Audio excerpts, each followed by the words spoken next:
കൊഞ്ചുകൊണ്ടുള്ള വിഭവങ്ങൾ തീർന്നിട്ടില്ല. ഇന്ന് കൊഞ്ച് തോരനാണ് വെക്കാൻ പോകുന്നത്. അതിനായി ആദ്യം പാൻ ചൂടാക്കി അതിലേക്ക് കടുക് പൊട്ടിക്കുകയാണ് വേണ്ടുന്നത്. കടുക് പൊട്ടിയതിന് ശേഷം വറ്റൽമുളകും കരിവേപ്പിലയും ഇടുന്നുണ്ട്.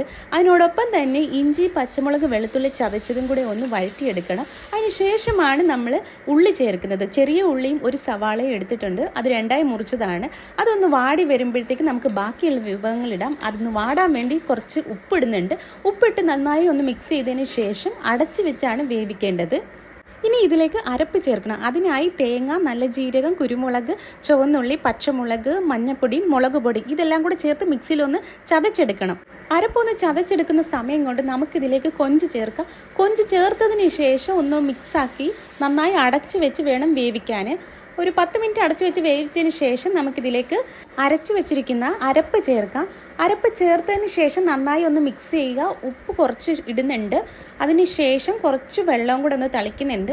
എന്നിട്ട് ഒരു 5 മിനിറ്റും കൂടെ മൂടി വെച്ച് വേവിക്കുക. 5 മിനിറ്റിന് ശേഷം തുറന്ന് നോക്കിയപ്പോൾ ചെമ്മീൻ തോരൻ റെഡി ആയിട്ടുണ്ട്. അപ്പോൾ എല്ലാവരും വീട്ടിൽ ട്രൈ ചെയ്ത് നോക്കണം. എന്നിട്ട് നിങ്ങളുടെ അഭിപ്രായം കമൻസിലൂടെ അറിയിക്കണേ.